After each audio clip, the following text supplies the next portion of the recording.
In the trade and economic section, you'll be able to answer, what impact did the Moravians have on the economy in North Carolina? Did the market economy that the Moravians create in North Carolina impact the lives of North Carolinians? What impact did the leasing program that operated in Salem have on the market economy? What impact did the trades that were practiced in Salem have on the market economy? What contemporary roles did the trades of Salem have on the state, nation, and world? What impact did the Singles Brother have on entrepreneurship? Those are some of the questions that you'll be able to answer after reviewing the trade and economic section of our presentation. Thank you.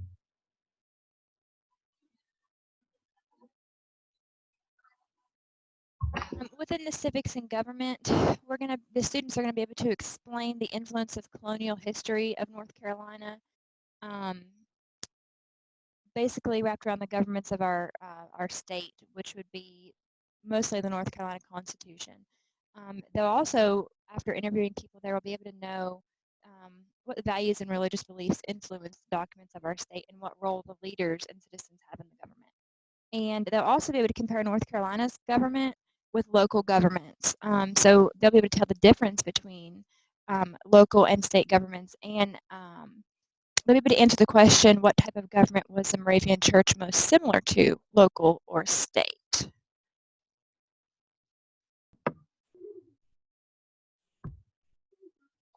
And I did the culture, where you'll be able to see how the Germans, what they brought, like traditions, their languages, the type of art and music.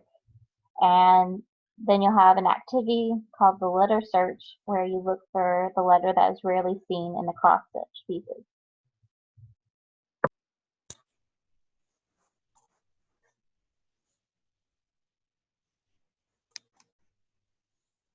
In the geography section, you can find the logistics of the environment. You can go through, and this is an old Moravian map of Old Salem.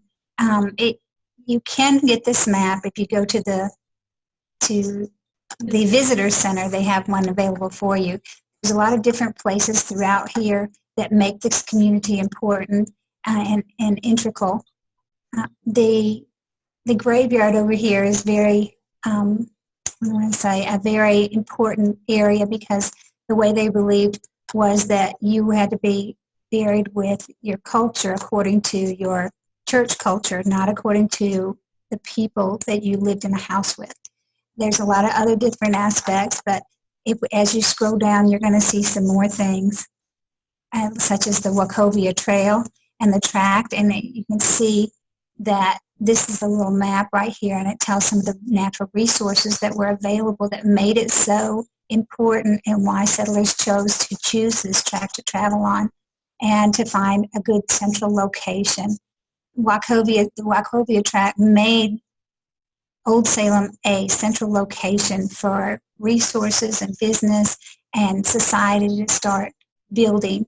It was 100 acres tract, pretty close to, not quite as much, but they really had a lot of good materials and resources to use. They could grow crops.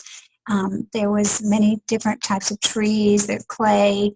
There were a lot of different aspects that made this an important part. They had foresters that would regulate the environment from the start. They didn't even wait until they saw that there was a need that the trees were being depleted and may need replenished. They already made sure that those things were in place. The reason they came was because they wanted to have freedom of religion. And if you can click on the site above, during another time, you'll be able to find out that we did an interview with one of the people there, and they give a very descriptive resources and some background and history, not just on the people that traveled the trail, but the people who created the trail and why it was an important place that people use. We have some fun activities as well. If you ever go to the Salem site itself, there is a Salem Sleuth activity for the children, and you can get one of their pamphlets, and they will be able to go through and find different locations. It's kind of like a treasure hunt, and then they get a little stamp every time. They're excited because they find out the answer to something. I created a pin the flag on the map concept for people to use as well. You can go through the town and find the flags that are associated with different establishments. These flags were historical. Betsy Ross made just about every one of them, and she was a very, very famous person and close to George Washington. George Washington traveled through there, and that's why it's at that tavern barn, because that's one of the places he would stop. The Western Plank Road was one of the longest roads built in the 1850s. It was a wooden highway that expanded 129 miles, and it ran from Fayetteville Market House and stretched to the village of Bethany near Salem in Forsyth County. This was the first toll road that allowed frequent travel and access for trading goods and services, and that was a big impact on the Old Salem area, and also on technology, how it advanced, because then they had other resources they could use to travel back and forth. They no longer had to travel just on foot or by horse and buggy. Now they were able to use automobiles, which was a very important part of this segment. Thank you for being with me.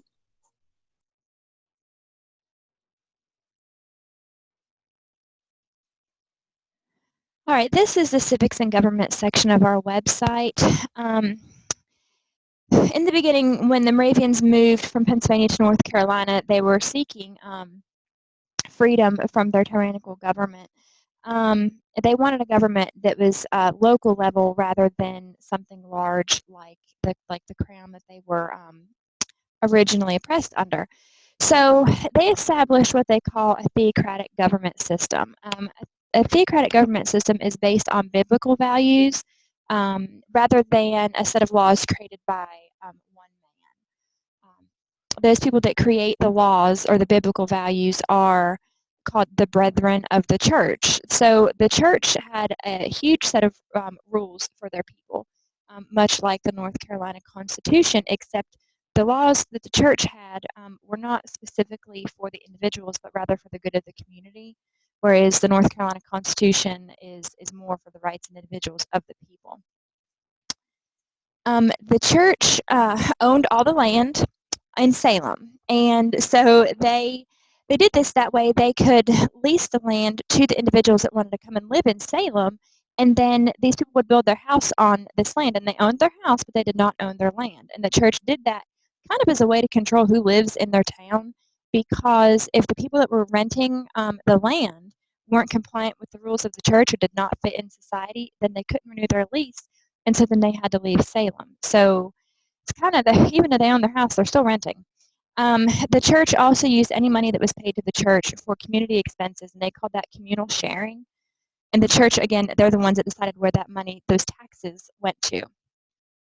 The church set all the wages for all the jobs in the community, and they only let members of the church open shops up in town. Now, you could work in the shops and not be a member of the church, but you could not own a shop. The brethren also determined where people lived and how they lived. A lot of times they even did set up marriages. Separation with gender was huge in the Moravian culture. So the boys went to live in the single brother's house, and the girls lived in the single sister's house until they were married. The church also owned African Americans as slaves and prohibited individuals from owning them. Now, the individuals could use them, and they could pay the church to use them, but they were not allowed to own them themselves and have them living in their house. There were many, many rules placed on Salem by the church, similar to the Constitution in Salem. It's kind of like their first Constitution. The only difference is, like I said, the North Carolina Constitution gives more rights to individuals.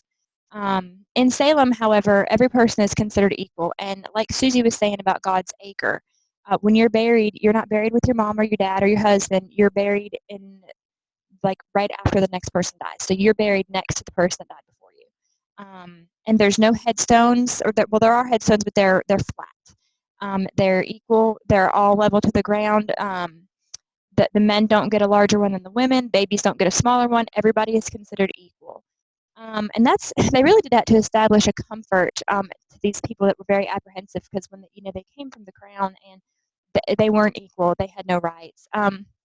So in the Declaration of Rights in the North Carolina Constitution, Section 1 states that all persons are created equal, and we've heard that several times before. And this is something that the founders had adapted from the Moravians because they too lived in oppression. And so that's like the number one thing that everybody wanted when they came here, was to be created equal. As time went on, Salem began to spread out. But more and more people were moving to North Carolina, and the Moravian people who were once kind of isolated started seeing more people and became influenced by the changes that they saw around them. And so then they started resenting the church for this because they wanted these freedoms too. So in 1777, after North Carolina separated from England, the Moravians, along with the Quakers, Mennonites, and Dunkers, which all lived in the same area, started to hold public office together, which was huge because the church, that wasn't something that they wanted. And so when they were holding these public offices, the changes had to be made in the affirmations, like the oaths that you take. They used to say solemnly swear, and now they changed it to solemnly affirm because with these religious groups, you don't ever swear at anything, even though that's not necessarily what it means. You're still swearing to God, and that was just not appropriate. In 1848 to 1849, the North Carolina General Assembly was petitioned to create a new county named after Benjamin Forsyth. He was a war hero of 1812. That's where Forsyth County came from. This new county included in the limits Salem. And so the church was asked to sell land to Forsyth, and they really didn't want to. But they decided that they would because it would have great economic benefits to their town. So the leaders sold 51 acres to Forsyth County. And in 1851, a new town was established with the name Winston. So now we have two towns, Winston and Salem. We know where that comes from. So lastly, due to the continued pressure in the community, in 1856, the church officially ended its lease system on land and started to allow residents to own property. Well, now anybody was moving in. And the people of Salem began to see the new light of freedom, and this controlling theocratic government began to push a petition for new rights. So near the end of 1856, North Carolina General Assembly passed an act that incorporated Salem as a North Carolina municipality or a town. And that ended Salem's theocratic government and established a typical town structure, more democratic with elected representation. And shortly after that, Winston and Salem merged, and they became the town of Winston-Salem that we know today.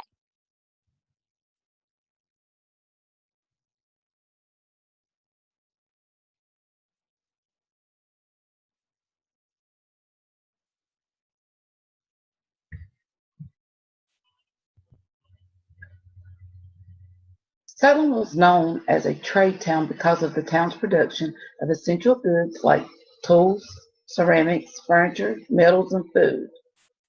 Once the town became known as the trade town, it also became the economic center of North Carolina backcountry. Salem was a thriving town due to the Moravian Church. The Moravian Church controlled Salem's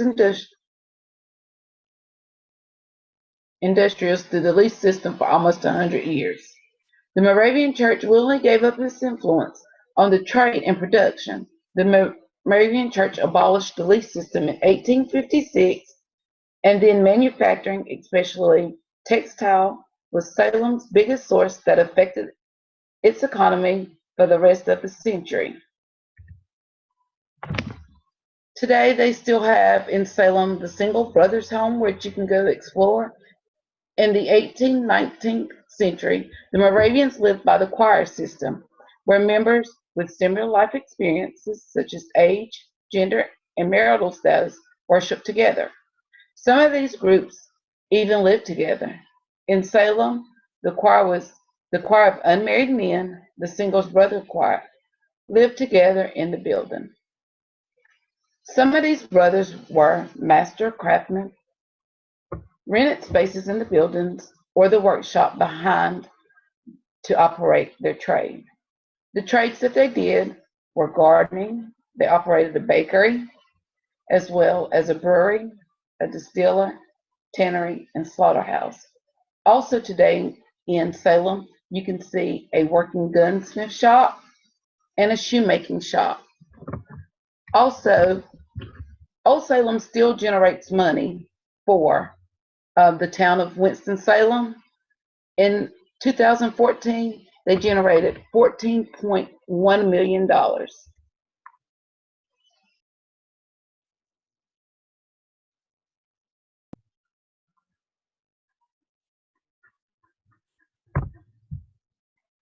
Culture. The Moravians were the first Protestant church in the area. They spoke a mix of German and English, had their own hymns, food, and a way of life. While in the Bloom House, which is the printer's house, have the students look at the needlework of women of Salem. Send them on a scavenger hunt around the room to see which letter is rarely seen. The letter is J, because from about 1800 and 1801, the Moravians coming from Germany were learning English.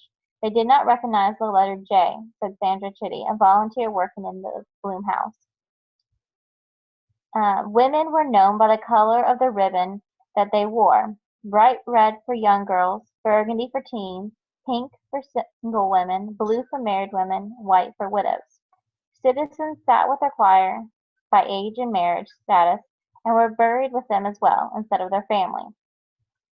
You've already learned about the gravestones and the equality. Their music. The Moravians are music lovers. They brought and created the first classical music in America. Members went to the church once or twice a day where they sang hymns and played the organ. You can click on the picture to watch a video of her playing, but on Zoom, for some reason, it does not allow us to show it. Finally, the Single Sisters House. Girls from the ages of 8 to 15 learned different art from needlework to painting. It was a skill required for women. They did watercolor on paper, imported silk thread on linen, oil on canvas. It was done as social work, out of mourning, and clothing decoration. They did paintings of family members, pets, flowers, graves, and beadwork.